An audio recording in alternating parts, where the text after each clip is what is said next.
ठीक है। आगे बेटा हम लोग इलेक्ट्रॉन को खोजने के बाद इलेक्ट्रॉन कैसे खोजा गया ये तो हम लोगों ने देख लिया, लेकिन उसके खोजने में हमारा सबसे बड़ा महत्व था कैथोड रे ट्यूब का। अब कैथोड रे ट्यूब के बारे में हम लोग कुछ जानते हैं कि इसकी प्रॉपर्टीज क्या क्या होती हैं और कैसे कैसे ये काम करता है। प्रॉपर्टीज की बात देखें बेटा तो सबसे पहली properties, they are negatively charge, ये पूरी तरीके से ऋणात्मक होते हैं, निगेटिव चार्ज होते हैं। सेकेंड बेटा, they travel in straight line, ये हमेशा सीधी रेखा में जाते हैं, सीधी रेखा में अपना काम करते हैं, इनमें किसी भी प्रकार का जिगजैग मोशन नहीं होता है, किसी भी प्रकार का ये अल्टरनेटिव मोशन नहीं करते हैं, हमेशा ट्रेवल करते हैं in a straight line. They passes kinetic energy, बेटा काइनेटिक एनर्जी आप लोगों ने 9th में पढ़ा होगा कि is equal to half mv², ठीक है। ये हमेशा ये काइनेटिक एनर्जी को अपनी ओर पजेस करते हैं। Fourth point, they are made up of small particles, ये हमेशा छोटे छोटे पार्टिकल्स के बने होते हैं। Next point, they are deflected towards positive place in electric field. हम सभी लोगों ने क्लास 9th में फिजिक्स में बेटा इलेक्ट्रिक फील्ड को बहुत अच्छे से पढ़ा था। एक ऐसा फील्ड जहां पर्टिकुलर रेगुलर वे में इलेक्ट्रिसिटी जो है प्रवाहित होती है उसको हम लोग इलेक्ट्रिक फील्ड कहते हैं। उसी इलेक्ट्रिक फील्ड पे ये हमेशा डिफ्लेक्ट होती है, कैसे? पॉजिटिव, कैसे? Positive. They are produce fluorescence, हम लोगों ने अभी देखा कि हमारे उस ट्यूब पे किनारे एक ZNS लगा हुआ है। ZNS हमारा क्या बेटा? फ्लोरोसेंस है, जिससे ये प्रोड्यूस होता है, निकलता है। आगे देखें तो दे प्रोड्यूस एक्स रेज, ये क्या प्रोड्यूस करती हैं? X rays. हम लोगों ने देखा था जो रेज जाती हैं वो रेज फाइनली क्या होती है बेटा? एक्स रेज, जो पर्टिकुलर आगे जा करके अट्रैक्ट होकर के टकरा करके फिर वापस आती थी। वापस आने वाली ही जो हमारी रेज होती थी वो निगेटिव होती थी, जिसको हम लोगों ने नाम दिया था कैथोड रेज। उसके बाद लास्ट पॉइंट है, they are deflected in magnetic field also, ये मैग्नेटिक फील्ड में भी डिफ्लेक्ट होती हैं। देखो बेटा ये दोनों पॉइंट बहुत ही काम के हैं, 5वां नंबर और 8वां नंबर। 5वां नंबर जो है वो कहता है कि ये डिफ्लेक्ट होती है towards positive place in electric field, positive place electric field की ओर डिफ्लेक्ट होती हैं। और 8वां पॉइंट कहता है they are deflected in magnetic field, ये मैग्नेटिक फील्ड की ओर भी डिफ्लेक्ट करती हैं। बेटा अगर हम फील्ड की बात करें तो इलेक्ट्रिक फील्ड तो हमने आपको बताया, मैग्नेटिक फील्ड क्या होता है? जब पर्टिकुलर मैग्नेट्स, हम लोगों ने चुंबक देखे हैं, चुंबक में एक नॉर्थ चुंबक होता है, एक साउथ चुंबक होता है, इन दोनों को हम अगर आपस में लेके आए थोड़ी दूरी में तो ये अट्रैक्ट होने लगते हैं। वैसे ही बेटा ये इलेक्ट्रॉन है, अगर ये कैथोड रेज जो है माइनस वाला पॉजिटिव वाले साइन को देखता है तो इन दोनों के बीच में मैग्नेटिक फील्ड में ये अट्रैक्ट होने लगते हैं। आगे बेटा नेक्स्ट टॉपिक हम लोग, उसके आगे हम लोग बेटा प्रोटॉन को छोड़ते हैं, क्योंकि प्रोटॉन की अगर बात करें तो प्रोटॉन काफी हद तक इलेक्ट्रॉन से मिलता जुलता है। आप सभी लोग अपनी बुक से प्रोटॉन को एक बार पढ़ लीजिएगा, अगर किसी प्रकार की कोई दिक्कत होती है तो पूछ लीजिएगा।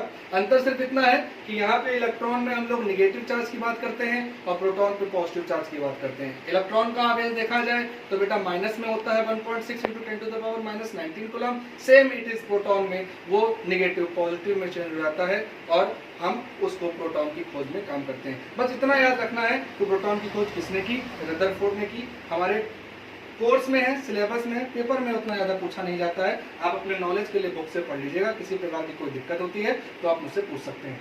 आगे बेटा नेक्स्ट टॉपिक है हमारा न्यूट्रॉन। न्यूट्रॉन जो है आपकी क्लास 11th के अकॉर्डिंग बहुत ही ज्यादा इंपॉर्टेंट है, सबसे ज्यादा पूछा जाने वाला टॉपिक है ये इलेक्ट्रॉन प्रोटॉन न्यूट्रॉन में से। आइए देखते हैं न्यूट्रॉन कैसे खोजेंगे। न्यूट्रॉन के बारे में बात करें तो 1932 में जेम्स चैडविक ने 1932 में जेम्स चैडविक ने इसके बारे में पता लगाया। इन्होंने अल्फा पार्टिकल का बम्बार्डमेंट करवाया बेटा।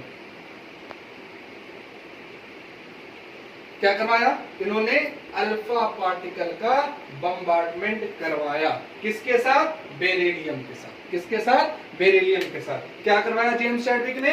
जेम्स चैडविक ने बेरिलियम का अल्फा पार्टिकल के साथ बम्बार्डमेंट करवाया। बम्बार्डमेंट करवाने के पश्चात आफ्टर द रिएक्शन हमें देखने को मिला कि हमें क्या मिल रहा है बेटा? हमें न्यूट्रॉन मिल रहा है। कैसे बेटा? आइए देखते हैं। सबसे पहले क्या करवाया? बेरिलियम लिया और बेरिलियम का अल्फा पार्टिकल के साथ रिएक्शन करवाया। 4Be9 + 2He4 गिव्स गिब्स के बाद ये दोनों जुड़ करके 6 हो गए, और 6 बेटा एटॉमिक नंबर किसका होता है? कार्बन का होता है, और एटॉमिक वेट इसका होता है 12। और 12 के बाद हमारे पास एक खाली यहाँ पे 9 4 13 होता है, तो सिर्फ एक हमारे पास मास बच रहा है। वो एक मास हमारा कौन ले लेगा? वो हमारा ये न्यूट्रॉन ले लेगा। तो हमारा 0n1 जिसको हम लोग न्यूट्रॉन भी बोलते हैं, हम लोगों ने पढ़ा हुआ है कि अगर हम बोलें कि न्यूट्रॉन को हम कैसे दिखाएंगे, तो न्यूट्रॉन को दिखाने का बेटा ये साइन होता है 0n1, मतलब 1 इसका जो मास है, लेकिन ये किसी प्रकार से न्यूट्रल होता है, पूरी तरीके से न्यूट्रल होता है, इसमें कोई भी चार्ज नहीं होता है। जनरली इसकी वैल्यू जो है बेटा वो होती है 0। वैल्यू कितनी होती है? 0। हमें सिर्फ इसका डिस्कवरी याद रखना है कि इसको किसने खोजा, कब खोजा और कैसे खोजा। किसने खोजा? जेम्स चैडविक ने खोजा। कब खोजा? 1932 में खोजा। और कैसे खोजा? तो इन्होंने अल्फा पार्टिकल का बम्बार्डमेंट करवाया। किस पे करवाया? बेरिलियम पे करवाया। बेरिलियम पर अल्फा पार्टिकल का बम्बार्डमेंट कराने पे इन्हें कार्बन के साथ न्यूट्रॉन मिला। यहाँ में कार्बन से कोई लेना देना नहीं है, मेन मतलब हमारा किससे है बेटा? न्यूट्रॉन से है। इसके आगे हम लोग पढ़ेंगे नेक्स्ट टॉपिक एटॉमिक। आगे बेटा एटॉमिक मॉडल। एटॉमिक मॉडल में कुछ भी नया नहीं है आपके लिए, वही सब है जो हम लोगों ने क्लास 9 में पढ़ा था। मैंने क्लास 9th में ही आप लोगों को काफी अच्छा लेवल का बता दिया था, आपके कोर्स से बाहर था वो भी बता दिया था। एक बार छोटा सा रिवीजन करते हैं। एटॉमिक मॉडल में मुझे नहीं लगता कुछ खास है जो आपको ये पता नहीं है, फिर भी एक बार रिवीजन करते हैं। Atomic model. एटॉमिक मॉडल की बेटा अगर बात करें तो हम लोगों ने 3 प्रकार के मॉडल पढ़े हैं क्लास 9 में, ठीक है। 9th में आपके सिर्फ 2 ही प्रकार के थे, तीसरा था छोटा मोटा, मैंने उसको बहुत अच्छे लेवल पे बता दिया था। वो था आपका थॉमसन का एटॉमिक मॉडल, रदरफोर्ड का एटॉमिक मॉडल और बोहर का एटॉमिक मॉडल। इन तीनों मॉडल में सबसे पहले मॉडल आता था थॉमसन का मॉडल। थॉमसन का एटॉमिक मॉडल जिसको हम लोग प्लम पुडिंग एटॉमिक मॉडल भी बोलते हैं, जिसको हम लोग वाटरमेलन मॉडल भी बोलते हैं। आइए बेटा देखें कैसे हुआ। सबसे पहले इस मॉडल को लाया थॉमसन ने। थॉमसन ने इसका जो एक्सपेरिमेंट था वो एक तरबूज पे किया। कैसे किया? तरबूज लिया, तरबूज का आधा हिस्सा काटने के बाद उन्होंने देखा कि तरबूज को चाहे कैसे भी तोड़ा जाए या उसे पटका जाए या उसे काटा जाए, उसके अंदर के जो बीज होते हैं बेटा, सीड्स जो होते हैं उसके अंदर के, वो उससे बाहर नहीं निकलते हैं, वो कभी भी उससे अलग नहीं निकलते हैं। आप तरबूज पटक दीजिए जमीन पे, उसके बाद भी उसके अंदर के जो सीड्स हैं वो उसके अंदर ही रहेंगे, वो बाहर नहीं निकलेंगे। तो थॉमसन के अकॉर्डिंग वो जो सीड्स हैं वो एटॉमिक मॉडल के इलेक्ट्रॉन है। उन्होंने सिर्फ इतना ही बताया कि ये जो सीड्स हैं वाटरमेलन के अकॉर्डिंग टू मॉडल वो हमारे इलेक्ट्रॉन हैं, और उन्होंने एटॉमिक मॉडल का जो पहली फर्स्ट परिकल्पना थी वो वाटरमेलन पे दी, इसीलिए बेटा इसका नाम वाटरमेलन मॉडल हो गया। या पर्टिकुलर हम लोग कपकेक वगैरह खाते हैं, उसमें भी हम लोग देखते हैं कि चीज वगैरह बाकायदा उसके अंदर पुड होता है, अंदर उसके अंदर घुसा हुआ होता है, जिसको हम पर्टिकुलर उसी फॉर्मेशन पे ले आते हैं, इसीलिए इसको बेटा प्लम पुडिंग मॉडल भी कहा गया। इसमें बहुत ज्यादा कुछ बताने वाला खास है नहीं। आगे हम लोग देखते हैं रदरफोर्ड का एटॉमिक मॉडल। आगे बेटा हमारा दूसरा मॉडल रदरफोर्ड का एटॉमिक मॉडल, हम लोग इसके बारे में भी पढ़ चुके हैं। ये फिगर है बेटा, मैं जो भी बोर्ड पे बना रहा हूँ या लिख रहा हूँ, आप लोग वो अपनी कॉपी पे पॉज करके लिखते जाएं, क्योंकि छोटे छोटे नोट्स बनाना बहुत ही जरूरी है। क्योंकि आपके पास बुक है, लेकिन बुक आप स्टडी के लिए या रीडिंग के लिए रखिए। छोटे छोटे जो भी मैं पॉइंट्स लिख रहा हूँ, इंपॉर्टेंट पॉइंट्स लिख रहा हूँ, वो आप लोग लिखते रहें, वो आपके लिए अच्छे होंगे, काम करेंगे इन फ्यूचर। बाकी आगे देखते हैं रदरफोर्ड का एटॉमिक मॉडल। बेटा इसको स्कैटरिंग एटॉमिक मॉडल भी बोलते हैं, अल्फा स्कैटरिंग एटॉमिक मॉडल।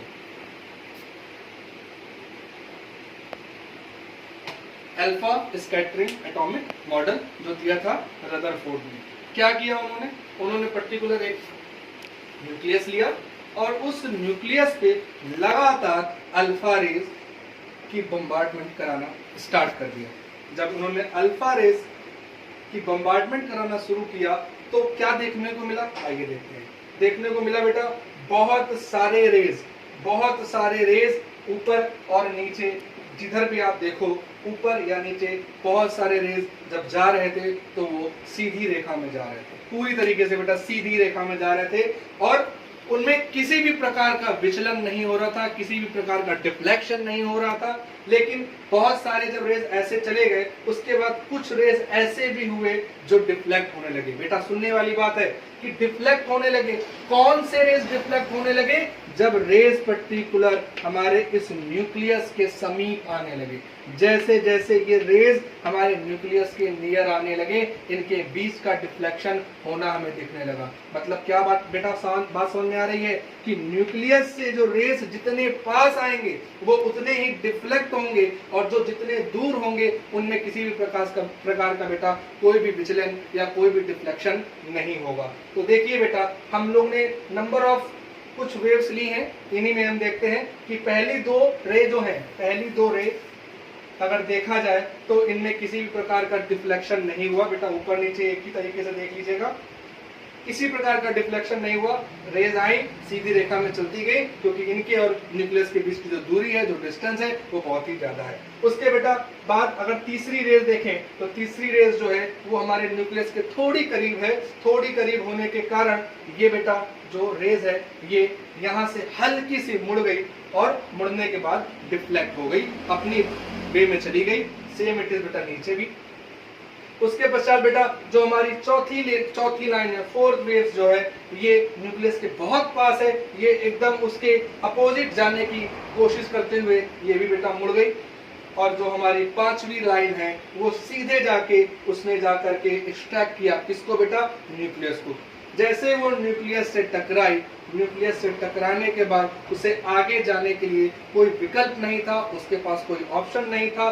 टकराने के बाद उसमें पूरी तरीके से रिपल्शन हुआ, और रिपल्शन होने के बाद वह अपनी ही गति में 180 डिग्री का एंगल बनाते हुए बेटा वापस आ गई। ये पर्टिकुलर एटॉमिक मॉडल में बताया किसने?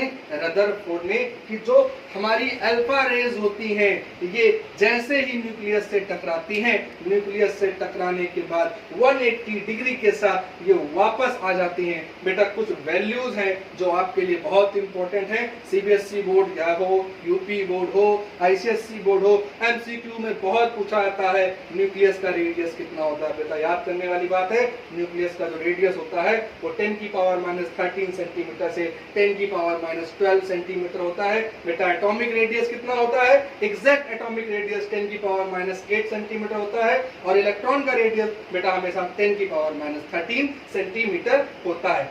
जो आगे बात हुई इसी मॉडल से रिलेटेड, क्योंकि ये मॉडल अपने आप में पूरी तरीके से सही नहीं हो पाया, इसके कुछ दोष थे, कुछ इसके ड्रॉबैक्स थे, जो ड्रॉबैक्स इसमें बहुत ही इंपॉर्टेंट हुए। पहला ड्रॉबैक इसका था कि पर्टिकुलर इसके अंदर जो है हम रेज के बारे में या इलेक्ट्रॉन के बारे में कोई एक पर्टिकुलर नंबर नहीं दे पा रहे हैं। इसमें कोई भी नंबर हम एग्जिस्ट नहीं कर रहा है कि ये कैसे है, यहाँ पे कितने नंबर आएंगे, यहाँ पर्टिकुलर इसका यूज कैसे कर पाएंगे। तो सबसे बड़ा पॉइंट जो इसका पहला ड्रॉबैक है वो है कि इलेक्ट्रॉनों का जो नंबर है वो फिक्स नहीं है। इलेक्ट्रॉनों का नंबर फिक्स नहीं है। आप इस बात को बेटा नोट कर सकते हैं कि number of electron does not exist in Rutherford atomic model. ये हमारा पहला ड्रॉबैक है। दूसरा ड्रॉबैक अगर देखें तो हाइड्रोजन की प्लेस जो है इसमें पर्टिकुलर पता ही नहीं है। ठीक है, हाइड्रोजन एग्जिस्ट नहीं करता है। इसके ये दो ड्रॉबैक बेटा बहुत ही ज्यादा इंपॉर्टेंट है, ये ड्रॉबैक आपको याद रखना पड़ेगा। इसी के साथ इसी को देखते हुए, रदरफोर्ड के एटॉमिक मॉडल को देखते हुए ही बोहर्स ने अपना बेटा एटॉमिक मॉडल दिया। बोहर्स ने अपना एटॉमिक मॉडल दिया। आइए देखते हैं बोहर्स का एटॉमिक मॉडल क्या होता है।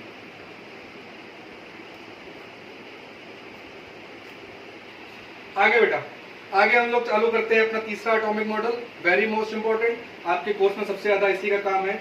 और अंततोगत्वा बेटा हम लोगों ने पढ़ा था क्लास 9 में कि हम लोगों ने 3 मॉडल पढ़े हैं। थॉमसन मॉडल जो गलत हो गया, रदरफोर्ड जो गलत हो गया।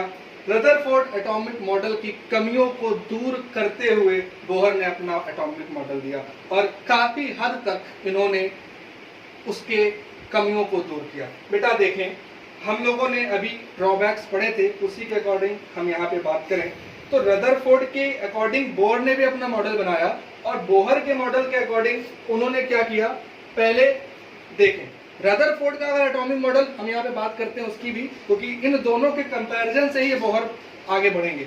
रदरफोर्ड के एटॉमिक मॉडल के अकॉर्डिंग देखा जाए तो एक इलेक्ट्रॉन, बेटा बात हम लोग रदरफोर्ड की कर रहे हैं, अभी रदरफोर्ड का याद रखिएगा कि रदरफोर्ड ने बताया था कि एक ये इलेक्ट्रॉन है, ये सबसे बाहरी हमारे शेल में है और इसको जाना है न्यूक्लियस के पास। न्यूक्लियस इसका घर है, एक तरीके से न्यूक्लियस का फादर है, ये सन है, सन को फादर के पास जाना है। अब ये सबसे बाहर है, अब इसको पहुंचने में कितनी एनर्जी लग जाएगी, ये रदरफोर्ड ने कैसे बताया, आइए देखते हैं। सपोज दैट बेटा हम इसको नंबर दे देते हैं, ये 1 नंबर है, ये 2 नंबर है, ये 3 नंबर है, ये 4 नंबर है, ये 5 नंबर है। मतलब कुल मिलाकर के इस इलेक्ट्रॉन को अपने घर पहुंचते पहुंचते 5 सेलों को पार करना पड़ेगा। एक इलेक्ट्रॉन को बेटा 5 सेलों को प्राप्त करना पड़ेगा और इसके पास एक पर्टिकुलर एनर्जी है 1.6 × 10⁻⁻19 कूलम। इसी एनर्जी के साथ इसको अपने न्यूक्लियस के पास पहुंचना है। तो आइए देखें बेटा, ये एक इलेक्ट्रॉन है, ये अगर पर्टिकुलर बेटा अपने एक चक्कर लगाएगी, चक्कर लगाने पे इसका कुछ ना कुछ एनर्जी लॉस होगा। सपोज दैट ये इलेक्ट्रॉन यहाँ से पूरा चक्कर लगाते हुए ये इलेक्ट्रॉन यहाँ पे आ गया, इसने एक सेल कंप्लीट किया, एक सेल कंप्लीट करने के बाद इसके बेटा एनर्जी लेवल में क्या हुई, कमी हुई। इसी प्रकार ये सेकंड लेवल से पार करते हुए थर्ड लेवल पे आएगा, एनर्जी लेवल और कम होगी, चौथे लेवल पे आएगा, एनर्जी लेवल और कम होगी, पांचवें लेवल पे आएगा, एनर्जी लेवल पूरी तरीके से खत्म हो जाएगी और ये एक तरीके से नष्ट हो जाएगा, फिनिश हो जाएगा। सीधी सी बात है बेटा, अगर हम पर्टिकुलर भोजन नहीं करेंगे, फूडिंग नहीं करेंगे तो हमारा बॉडी काम नहीं करेगा। वैसे ही इलेक्ट्रॉन्स होते हैं, इलेक्ट्रॉन्स को फूडिंग की आवश्यकता होती है, जो उसके चार्ज होते हैं, और पर्टिकुलर अगर उनको किसी प्रकार का एक्सटर्नल चार्ज ही नहीं मिल रहा है तो वो खत्म हो जाएगा। दैट्स व्हाई रदरफोर्ड का जो एटॉमिक मॉडल है वो गलत होना साबित हो गया। इसी की कंपैरिजन में जो बोहर ने अपना एटॉमिक मॉडल बनाया, उस एटॉमिक मॉडल में उन्होंने क्या किया, उन्होंने कुछ खास नहीं किया बेटा, उनका भी मॉडल ऐसा ही था, लेकिन कैसा था वो हम लोग थोड़ा सा इसी में देखते हैं, देखिएगा।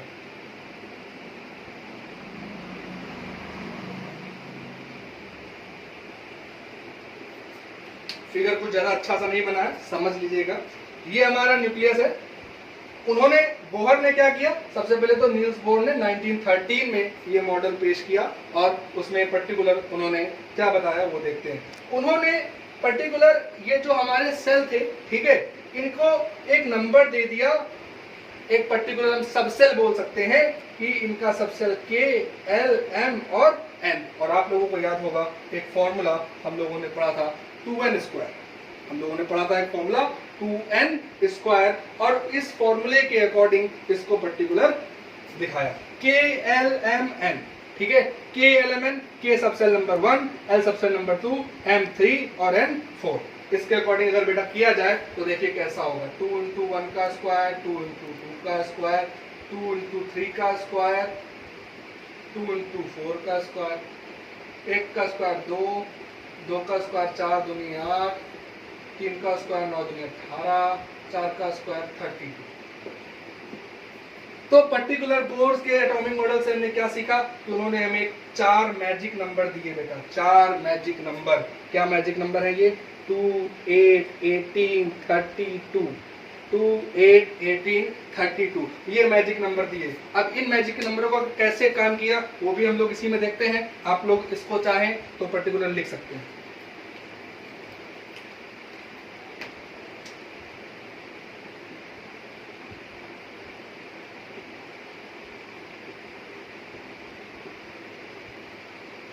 ये हमारा मॉडल है बोहर का। उन्होंने क्या किया, उन्होंने कहा कि K, L, M, N, K के पास अपने पास खुद के इलेक्ट्रॉन 2, L के पास खुद के इलेक्ट्रॉन 8, M के पास खुद के इलेक्ट्रॉन 18 और N के पास खुद के इलेक्ट्रॉन 32। अब इन सभी सबसेल के पास बेटा देखिए खुद के अपने इलेक्ट्रॉन हैं 2, 8, 18, 32। जब खुद के इलेक्ट्रॉन हैं तो ये अपने ही इलेक्ट्रॉन पे चक्कर लगाते रहेंगे और इनकी एनर्जी लेवल खत्म नहीं होगी। ये क्योंकि इन्हें कहीं बाहर नहीं जाना पड़ रहा है, ये अपने ही शेल में घूम रहे हैं और शेल में लगातार घूमने से किसी प्रकार की एनर्जी नहीं घूमती। मतलब कुल मिलाकर के इन शॉर्ट कहने का मतलब है, यदि आप अपने ही घर में सुबह से लेकर रात तक टहलते रहे, घूमते रहे, तो मुझे नहीं लगता आपकी एनर्जी में किसी प्रकार का कोई भी प्रभाव पड़ेगा। लेकिन अगर मैं आपसे कह दूं कि आप अपने घर से 10 किलोमीटर चले जाएं और वापस आएं तो आप पूरी तरीके से थके हारे आएंगे। ये बहुत ही नॉर्मल सा लॉजिक है जो समझने में आपको काम करेगा, ठीक है। तो उसके अकॉर्डिंग इन्होंने KLMN दिया, KLMN के अकॉर्डिंग 2 8 18 32 हर पर्टिकुलर सारे सब सेल अपने ही घर पे बैठे हुए हैं, अपने ही घर पे अपने ही शेल में चक्कर लगा रहे हैं, जिसके कारण बोहर का एटॉमिक मॉडल बहुत ही ज्यादा सही साबित होने लगा। और पर्टिकुलर इसी के अकॉर्डिंग हम लोगों ने इलेक्ट्रॉनिक विन्यास, इलेक्ट्रॉनिक कॉन्फ़िगरेशन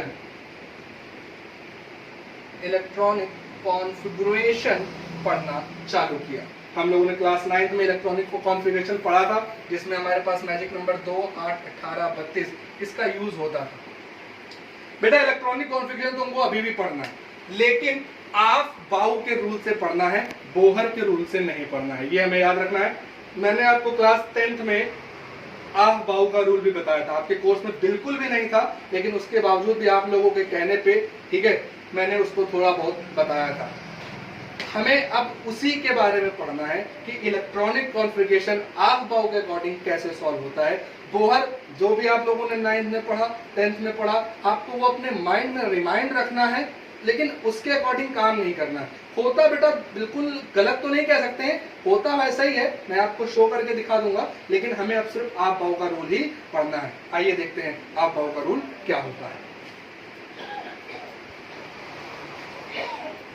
आइए बेटा कॉन्फ़िगरेशन पढ़ते हैं हम लोग आफ बाउ प्रिंसिपल से।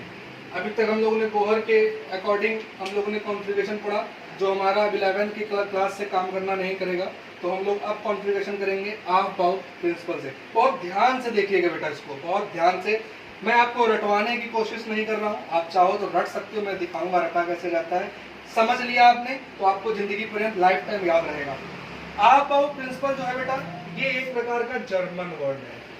आफ बाउ जो है एक प्रकार का जर्मन वर्ड है, जिसका मतलब होता है बिल्डिंग अप या मेकिंग अप। आफ बाउ एक जर्मन वर्ड है। आफ बाउ is a German word which named it's means building up और मेकिंग अप, जिसका मतलब होता है किसी चीज को बनाना, किसी चीज को ऊंचा करना। ऊंचा करना उतना अच्छा वर्ड नहीं लगता, बनाना यहाँ पे एग्जैक्ट बैठता है। आफ बाउ is a German word which mean making up और बिल्डिंग अप। तो बेटा हम लोगों ने बोहर के एटॉमिक मॉडल में KLMN देखा था। KLMN जो है ये हमारा पर्टिकुलर उसके सेल्स में आते हैं, ठीक है। अगर देखा जाए कि हमारे सेल्स में KLMN ये जो है ये हमारे उसमें सेल में आते हैं। सेल के बाद एक बेटा चीज होती है जिसको हम बोलते हैं सब सेल। सीधे में दिखा देता हूं,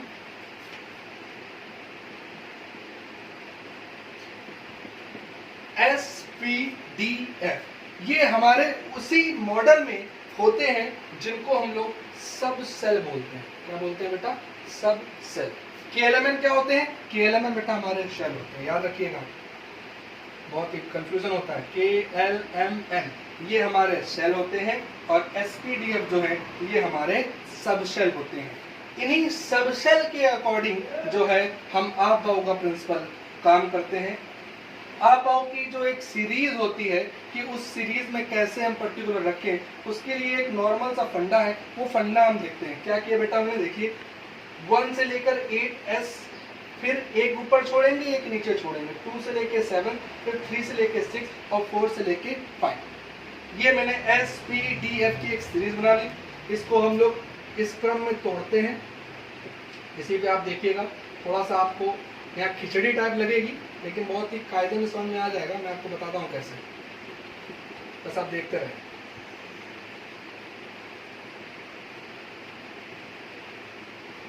यहाँ क्या करना है आपको, थोड़ा सा समझ लीजिए। यहाँ पे आपको ये पीछे वाले की टेल और आगे वाले की हेड, पीछे वाले की टेल और आगे वाली हेड को मैचअप करना है। मैचअप करने के बाद आपको खुद ब खुद ये सीरीज दिखाई देने लगेगी। ये देखिए, इस टेल को मैंने हेड से मिला दिया, इस टेल को मैंने हेड से मिला दिया, फिर इस टेल को मैंने हेड से मिला दिया। ऐसे ही करना है, टेल को हेड से मिलाना है। जगह कम है, इसी में समझना है आपको, टेल से हेड को। जब आप टेल से हेड को मिलाएंगे तो आपको देखने को क्या मिलेगा, 1S, 1S के बाद 2S, 2S के बाद 2P, 2P के बाद 3S, 3s के बाद 3p, 3p के बाद 4s, 4s के बाद 3d, 3d के बाद 4p, 5s, 4d, 5p, 6x, 4f, 5d, 6p, 7s, 5f, 6d, 7p, 8s। इसको बेटा हम लोग लिख देते हैं। क्या है बेटा, देख लें एक बार। 1s, 1s के बाद 2s, 2s के बाद 2p, 2p के बाद 3s, 3s के बाद 3p, 3p के बाद 4s, 4s के बाद 3d, 3d के बाद 4p, 4p के बाद 5s, 5s के बाद 4d, 4d के बाद 5p, 5p के बाद 6s, और बेटा ये ऐसे ही आगे चलता रहता है। कुल मिलाकर आपको इतनी सीरीज याद करनी है। जिसको इसमें समझने में दिक्कत है वो इसे याद कर ले, लेकिन मैं आपसे यही कहूंगा कि अगर आप इसको समझ लेंगे तो आपको इसको याद करने की आवश्यकता नहीं है। पेपर में अगर आपको ये नहीं भी याद आ रहा है तो आप ये पर्टिकुलर ये स्नैक टाइप जो डायग्राम है इसको आप बना सकते हैं। और कुछ नहीं है, ये नंबर याद रखने हैं, कैसे लगाने हैं, और बस हेड और टेल को मिलाना आना चाहिए। इतना आप लोगों को अच्छे से आता है कि किसका हेड किसके टेल से मिलाना है, खुद ब खुद आपको समझ में आ जाएगा। तो हमें ये SPDF मिल जाते हैं। इस प्रकार से ये सीरीज में SPDF मिलते हैं। अब हमें पर्टिकुलर आर्क प्रिंसिपल लगाते कैसे वो सीखना है। वो सीखने के लिए हम लोग इसको रफ करेंगे और आगे बढ़ेंगे। करते हैं, चालू करते हैं। तो हमें पता है कि SPDF में कितने नंबर ऑफ इलेक्ट्रॉन होते हैं, नहीं पता है तो देख लीजिए, नोट कर लीजिएगा। S जो हमारा सबसेल है, इस सबसेल में हमेशा बेटा 2 इलेक्ट्रॉन पाए जाते हैं। P जो हमारा सबसेल है उसमें 6 इलेक्ट्रॉन पाए जाते हैं, और D जो सबसेल है उसमें बेटा हमेशा 10 इलेक्ट्रॉन पाए जाते हैं, और F सबसेल में 14 इलेक्ट्रॉन पाए जाते हैं। ये नंबर ऑफ इलेक्ट्रॉन है। आप लोगों को नहीं समझ में आता है तो उसको याद कर लीजिए। 4 चीजें हैं कि S में 2, P में 6, D में 14, F में 14। बाकी फिर भी नहीं आता है तो आप इसके इतने सारे सम्स या इतने सारे कॉन्फ़िगरेशन कर लेंगे, ये खुद ही खुद रट जाएगा आपको कि किसमें कितने इलेक्ट्रॉन आते हैं। पेपर में क्या आता है, पेपर में आता है सपोज करिए कि मैग्नीशियम एटॉमिक नंबर 12 मैग्नीशियम का इलेक्ट्रॉनिक कॉन्फ़िगरेशन आपको करना है आफ-बाउ के नियम से। आफ-बाउ के नियम से आगे देखते हैं। आफ-बाउ के नियम से अगर इसका हम करेंगे तो क्या होगा, हमें वो सीरीज याद रखनी है। 1s, 2s, 2p, 3s, 3p, 4s, इतना अभी इसमें पर्याप्त होगा। देखते हैं S की बात करें, S में नंबर ऑफ इलेक्ट्रॉन कितने होते हैं, 2। P, फिर 2s आ गया, 2s में कितने इलेक्ट्रॉन होते हैं, 2। फिर P में कितने मैक्सिमम इलेक्ट्रॉन होते हैं, 6। अब काउंटिंग करें 6 to 8 to 10 हो गए। बच कितने रहे हैं, 2। कितने बच रहे हैं, 2। S दिख रहा है, S में कितने होते हैं मैक्सिमम, 2। 12 होगा बेटा। हमें आगे वाले का कोई काम नहीं, हमें आगे वाले का कोई काम नहीं। और हमें ये देखने को मिल रहा है हमारे पास 12 एटॉमिक नंबर है और ये 12 इलेक्ट्रॉन, क्योंकि बेटा जो एटॉमिक नंबर होता है यही तो हमारे इलेक्ट्रॉन होते हैं। इन इलेक्ट्रॉनों को देखते हुए हमारे ये इलेक्ट्रॉन पूरे फिलअप हो गए। इसी प्रकार अगर मैं आपसे कहूं कि आपको 16 सल्फर का निकालना है तो आप आसानी से 1s, 2s, 2p, 3s, 3p, 4s ऐसे करके देख लें।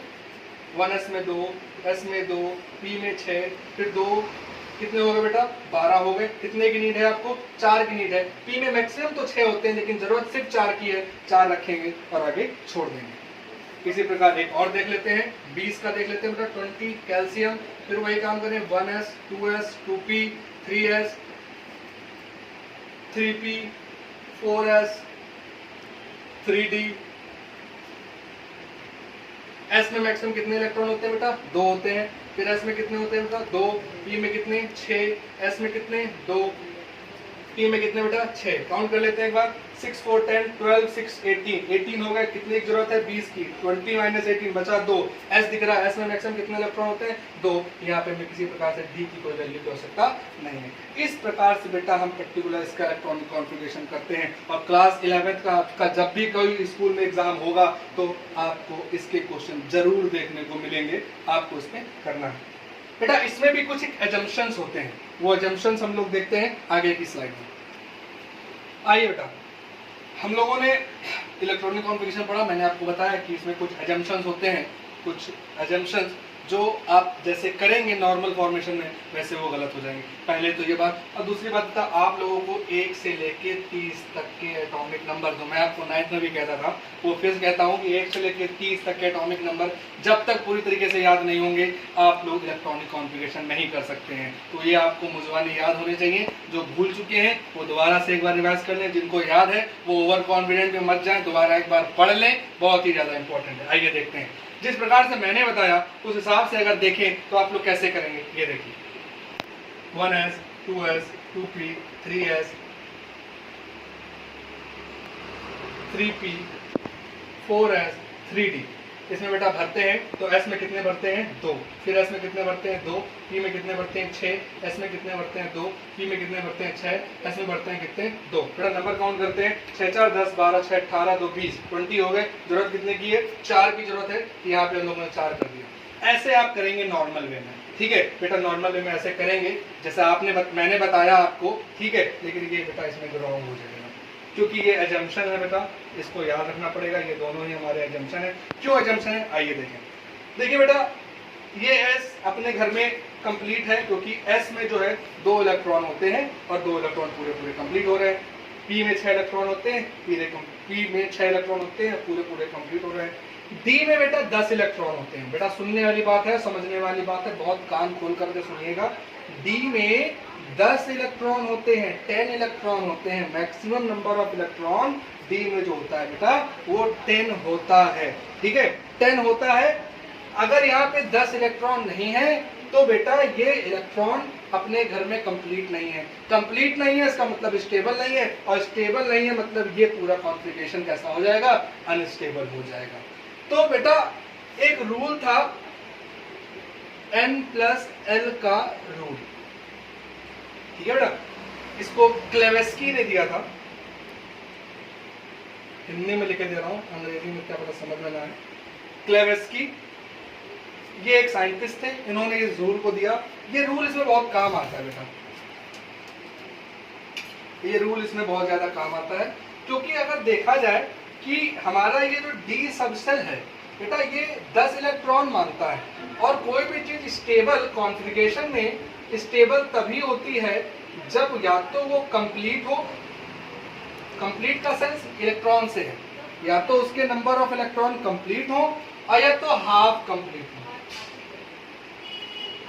समझ रहा बेटा, या तो वो कंप्लीट हो और या तो हाफ कंप्लीट हो। इन दोनों ही कंडीशन में हमारा जो कॉन्फ़िगरेशन होगा वो स्टेबल होगा। तो यहाँ पे डी जो है वो 4 इलेक्ट्रॉन पे है, ना तो ये कंप्लीट है और ना ही ये हाफ कंप्लीट है, तो ये अनस्टेबल है। अगर इस 4 की जगह 5 भी होते यहाँ पे तो ये रिएक्शन, ये जो हमारे कॉन्फ़िगरेशन है ये पूरी तरीके से स्टेबल होता है। इसीलिए ये बेटा जो है गलत हो रहा है। तो हम क्या करते हैं, हम इस S वाले से, इस S को देखिएगा, इस S में 2 इलेक्ट्रॉन है, इस S से मैंने 1 इलेक्ट्रॉन इसको दे दिया। हमारे पास यहाँ पे क्या था, हमारे पास यहाँ पे 4 था, हमने इस S से 1 इलेक्ट्रॉन इसको दे दिया और इस S में 1 बचा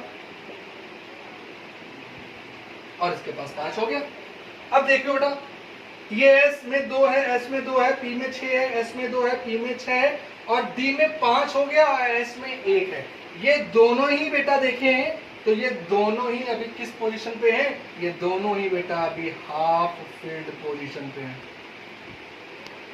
ये दोनों ही हाफ फिल्ड पोजीशन पे हैं। तो मैंने अभी आपको थोड़ी देर पहले बताया कि स्टेबिलिटी होने के लिए या तो हमारे पास इलेक्ट्रॉन कंप्लीट होने चाहिए या तो इलेक्ट्रॉन हमारे हाफ कंप्लीट या हाफ फिल्ड होने चाहिए, और ये दोनों ही बेटा बड़ा बड़ा मैंने यहाँ लिख दिया है, हाफ फिल्ड है। S में 1 इलेक्ट्रॉन है, D में 5 इलेक्ट्रॉन है, S में नंबर ऑफ मैक्सिमम इलेक्ट्रॉन 2 होते हैं, D में नंबर ऑफ मैक्सिमम इलेक्ट्रॉन 10 होते हैं, 2 का आधा 1 और 5 10 का आधा 5। तो हाफ फिल्ड इलेक्ट्रॉन होने की वजह से अब ये इलेक्ट्रॉनिक कॉन्फ़िगरेशन बेटा आपकी स्टेबल है, जो कि पहले नहीं थी। इसी प्रकार अगर हम कॉपर का करें तो नॉर्मल वे में अगर देखें तो कैसे करेंगे, नॉर्मल वे में ऐसे करेंगे,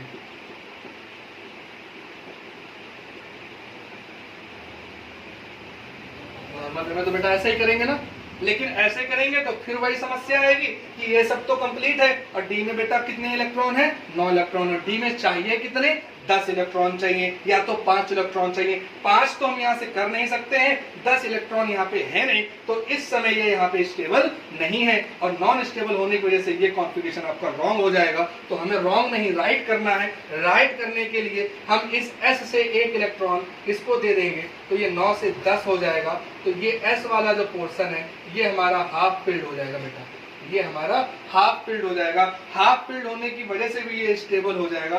तो हमें इन दो इलेक्ट्रॉनों के बारे में 24 नंबर क्रोमियम, 29 नंबर कॉपर याद रखना है, माइंड में रखना है हमेशा कि ये दोनों ही अपने आप में एजम्पशन होते हैं। और बेटा जो आपका पेपर देने वाला होता है या जो पेपर बनाता है वो मोस्टली इन दोनों को हमेशा अपने माइंड में रखता है, क्योंकि उसे भी अच्छे से पता होता है कि मैग्नीशियम, कैल्शियम, आयरन इन सब का तो सभी बच्चे कर ही लेते हैं। इनका ही सबसे बड़ा प्रॉब्लम होता है, इनमें समस्याएं आती हैं और इसमें ही दिक्कत होती है। इस कारण बेटा आपको ये क्रोमियम और ये कॉपर, इनका इलेक्ट्रॉनिक कॉन्फ़िगरेशन क्यों गलत होता है, कैसे सही किया जाता है, इसको आपको पूरे से अपने माइंड में रखना है। 2-4 बार इसको करना है। सेल, इसके जो सब सेल है डी और एफ, इनको अच्छे से अपने माइंड में रखना है कि हम पर्टिकुलर एस से एक निकालें और डी में एक दे दें तो एस हाफ फील्ड होता है, डी भी हाफ फील्ड होता है। जब दोनों हाफ फील्ड हैं तो भी स्टेबल है और एक हाफ फील्ड है तो भी स्टेबल है, उससे हमें फर्क नहीं पड़ता है। यही बेटा पूरा प्रिंसिपल जो है ये हमारा ऑफ बाउ का प्रिंसिपल है। तो आज की क्लास में हम लोग यहीं पे अपनी क्लास को रोकते हैं। आज की क्लास में हम लोगों ने बेटा क्या क्या पढ़ा, हम लोगों ने एटम के बारे में पढ़ा, हम लोगों ने इलेक्ट्रॉन के बारे में पढ़ा, हम लोगों ने प्रोटॉन, न्यूट्रॉन के बारे में पढ़ा, हम लोगों ने सारे एटॉमिक मॉडल पढ़ लिए। एटॉमिक मॉडल हम लोगों ने थॉमसन का पढ़ लिया, एटॉमिक मॉडल हम लोगों ने रदरफोर्ड का पढ़ लिया।